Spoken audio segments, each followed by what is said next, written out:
Question number 6 हमारा है कि why R S minus is better nucleophile than O R minus. ठीक है, ये दोनों न्यूक्लियोफाइल हैं लेकिन R S minus better nucleophile है देन ओ आर माइनस के। उसकी रीज़न ये है कि हमें पता है कि डाउन द ग्रुप जो है वो size of the atom increase होता है और जो वैलेंस इलेक्ट्रॉन है वो उनकी अट्रैक्शन जो है वो कम हो जाती है और वो लूजली हेल्ड हो जाते हैं, तो लिहाजा इनकी जो न्यूक्लियोफिलिसिटी है वो इंक्रीज़ होती है। तो down the group nucleophilicity increase होती है और बेसिसिटी जो है वो डिक्रीज़ होती है, डिक्रीज़ होती है और न्यूक्लियोफिलिसिटी इंक्रीज़ होती है। ठीक है, यानी डाउन द ग्रुप जो है वो न्यूक्लियोफिलिसिटी इंक्रीज़ होती है और बेसिसिटी डिक्रीज़ होती है। और इसलिए जो है वो सल्फ़र जो है वो ऑक्सीजन से नीचे है अपने ग्रुप में, तो इसका साइज़ जो है वो इंक्रीज़ है और इसके इलेक्ट्रॉन्स जो है वो लेस हेल्ड है, तो they are more available to the electrophilic carbon, so this is more nucleophile as compare to oxygen.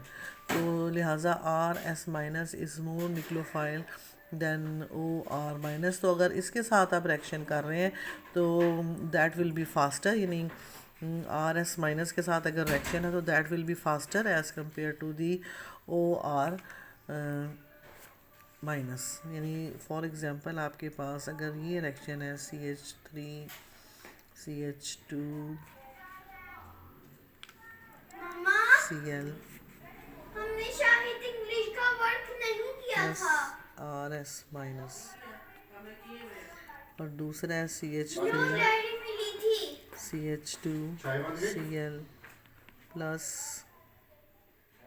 Yes RO minus. तो किसके साथ जो है वो मोर न्यूक्लियोफिलिक SN फास्टर होगा, तो इसके साथ जो है वो फास्टर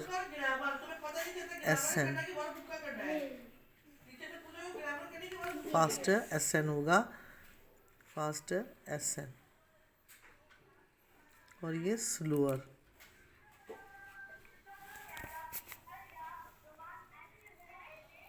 ये स्लोअर होगा।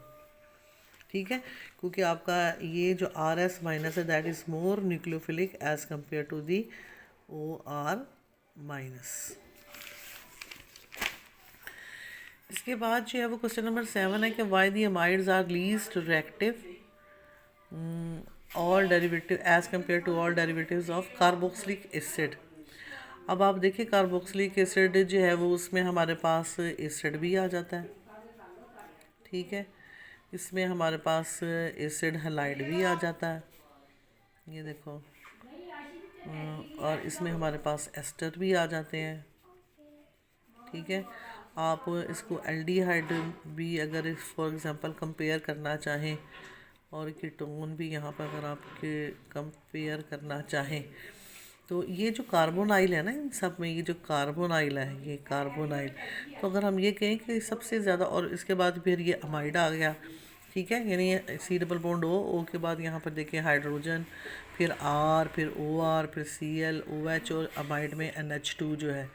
और ये जो सबके कार्बोनाइल हैं इसमें जो है वो सबसे ज़्यादा रिएक्टिव कार्बोनाइल जो है वो आपका एल्डिहाइड का होता है, सबसे ज़्यादा रिएक्टिव। ठीक है, और लीस्ट रिएक्टिव कार्बोनाइल जो है वो अमाइड का होता है। तो ये सारे एसिड डेरिवेटिव्स हैं, तो वो यही पूछ रहा है कि इसका लीस्ट रिएक्टिव होता है, रिएक्टिविटी होती है वो क्यों। उसकी वजह ये है कि यहाँ पर ये NH2 ग्रुप लगा हुआ विच इज़ डोनर। ठीक है, तो ये डोनर है तो ये अपनी इलेक्ट्रॉन डेंसिटी जो है उधर शिफ्ट करेगा और ये इस तरफ शिफ्ट करेगा। तो ये देखो ये कार्बन की तरफ इलेक्ट्रॉन डेंसिटी आ गई और ये O आपका माइनस हो गया। ये तो इलेक्ट्रोफिलिक था ना कार्बन हमारा, तो जितनी इलेक्ट्रॉन डेंसिटी इसके ऊपर ये आई है तो उसकी उतना ही प्लस चार्ज इसका कम हो जाएगा, तो इसकी रिएक्टिविटी डिक्रीज़ हो जाएगी। अगर आप एल्डिहाइड को देखें ना तो एल्डिहाइड में यहाँ पे हाइड्रोजन है, इसको देने वाला इलेक्ट्रॉन कोई नहीं है, तो उसने ऐसे ही है। ठीक है, तो ये मोर इलेक्ट्रो पॉजिटिव है यहाँ पर, तो ये मोस्ट रिएक्टिव कार्बोनाइल आपका होगा। तो जो जो यहाँ पर आर ग्रुप ये लगते जाएंगे तो इसकी रिएक्टिविटी डिक्रीज़ होती चली जाती है, और अमाइड में आके ये जो है वो इलेक्ट्रॉन डेंसिटी मैक्सिमम, इधर ज़्यादा इलेक्ट्रॉन डेंसिटी शिफ्ट होती है, तो ये कार्बोनाइल जो है वो लीस्ट रिएक्टिव हो जाता है। तो so amides are the least reactive among the carboxylic acid derivatives.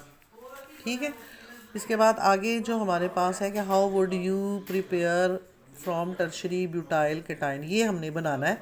Tertiary butyl कटाइन से, ये हमने बनाना है। तो ये हमारे पास टर्शरी ब्यूटाइल कटाइन है, ये 4 कार्बन है और ये हमारा जो है वो न्यूक्लियोफाइल है। तो ये जो है वो कार्बोकटाइन के साथ ये बॉन्ड करेगा, तो यहाँ से एक हाइड्रोजन ये निकलेगा, ठीक है। तो ये आपके साथ जो है वो बॉन्डिंग हो जाएगी। न्यूक्लियोफिलिक सब्स्टिट्यूशन एक्शन है, आपका न्यूक्लियोफाइल है और ये आपका सबस्ट्रेट से कटाइन आया हुआ है, तो आपके पास ये प्रोडक्ट जो है वो बन जाएगा। इसके बाद है कि why SNI give product with retention of configuration. SNI तो हमें पता है SNI जो है वो रिटेंशन ऑफ कन्फिग्रेशन के साथ ही रिएक्शन देते हैं। ये हमने रीज़न पढ़ी हुई है। ये एग्जांपल मैंने एक ली है जिसके अंदर ये देखें हमारे पास जो है ये सल्फ़र जो है वो एट सम डिस्टेंस, ये आपका जो है वो पोलर कार्बन है जिसके साथ ये लिविंग ग्रुप लगा हुआ है और ये जो है वो यहाँ पर सल्फ़र जो इंटरनल न्यूक्लियोफाइल है, तो ये इंटरनल न्यूक्लियोफाइल अपनी इलेक्ट्रॉन डेंसिटी ये यहाँ पर शेयर करता है इस कार्बन के साथ और यहाँ से ये लिविंग ग्रुप लीव करता है और ये बैक से आकर जो है उस कार्बन के साथ बॉन्डिंग करता है।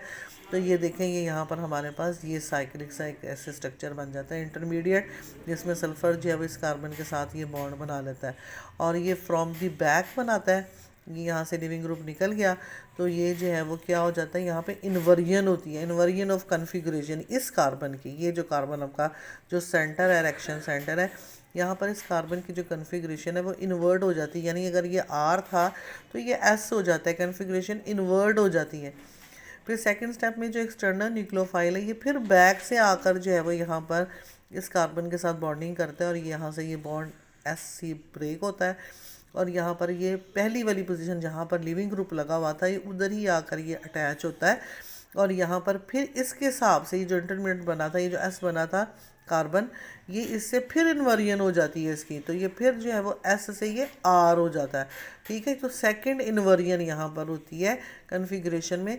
तो ये देखिए हमारा जो सबस्ट्रेट कार्बन था वो R था, तो प्रोडक्ट में भी ये कार्बन जो है वो R हो जाता है, यानी 2 दफ़ा इन्वर्जन होती है जिसकी वजह से अल्टीमेटली जो कन्फिग्रेशन होती है वो द रिटेंशन ऑफ कन्फिग्रेशन होती है। यानी जो अगर सबस्ट्रेट में जो R की कन्फिग्रेशन थी, प्रोडक्ट में भी R की वही कन्फिग्रेशन होती है। और हमें पता है कि जो SN2 रिएक्शन होते हैं उसमें जो प्रोडक्ट बनता है वो इन्वर्जन होती है, उसके अंदर SN1 जो होता है उसमें जो है वो रैसिमिक मिक्सचर बनता है, लेकिन ये जो आपका रिएक्शन है SNI, इसमें जो प्रोडक्ट बनता है उसमें रिटेंशन ऑफ कन्फिग्रेशन होती है, ठीक है।